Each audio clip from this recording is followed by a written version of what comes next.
everything that you need is in you. God has already placed everything in you, everything you need to be successful in you. But it's up to you to utilize the tools that he's giving you. He already has placed everything in you to be great. And your greatness may not look like somebody else's greatness.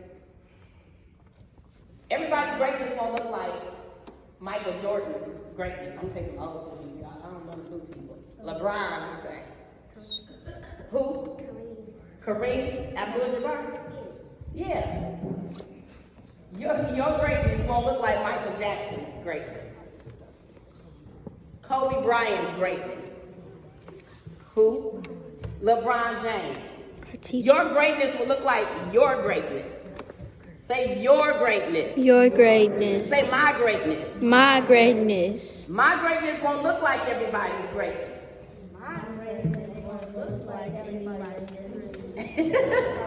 But guess what? In order for you to get there, you have to have a positive mindset. And like I said before, there will be times where you do have a negative mindset. But I tell you not to stay there. Because if you stay there too long, you'll become stagnant and then comfortable with the negative mindset.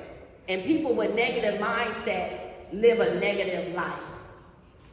You can have people that have all kind of bad things going on in their lives, yet they have a positive life. People may look at them and be like, how are you still doing the work of God and you going through everything that you go? If I tell you, just give you a little glimpse, I gave you a glimpse of my life, but if I just told you everything, you'd be like, how you up here preaching to other people about God, and God look like he just left you hanging for a few things? God never leave you hanging. He just like to make challenges. I know. You're right about that. He don't leave you hanging, but sometimes it feel like it.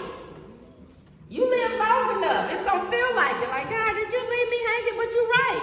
He don't leave us hanging. He will do exactly what he said, but sometimes we have in our mind the route that he's supposed to go. Because he already placed in us everything we need to be great, sometimes we want to tell God how we're supposed to get there. We may have something in our mind and say, I'm going to go to college, I'm going to graduate from 12th grade, I'm going to go to college, and then I'm going to go to this college, and then I'm going to do this, and I'm going to do that. And then when it don't happen that way, some folks give up. Because you had it in your mind how you was going to get to where you want to get to. But how do you know if God planted a purpose in your life, it's his job to get you there. It's your job to just follow his leading. And sometimes we go ahead of God. How many of y'all know that we can go ahead of God? I know the adults know. We can go ahead of God or think we're going ahead of God.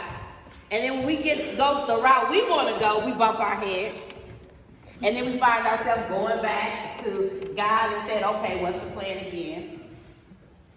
So what she said is, I will admonish you guys, the best way is to just trust God in spite of the good and the bad.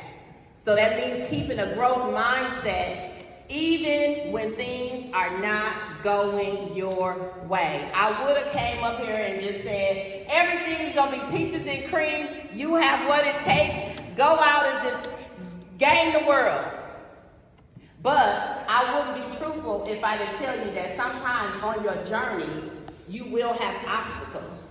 And you will have a choice to either have a fixed mindset or a growth mindset. And whatever you are playing in your mind, eventually you will say and you will do. How many of you know when you have bad behaviors and bad days?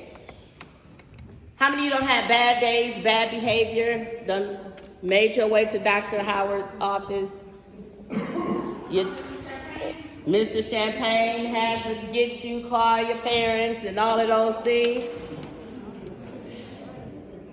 I tell people all the time, when I have adult clients come in my classroom, I have a little boy, they come in my classroom, and I say, why you hit in my coaching? I see him, I said, why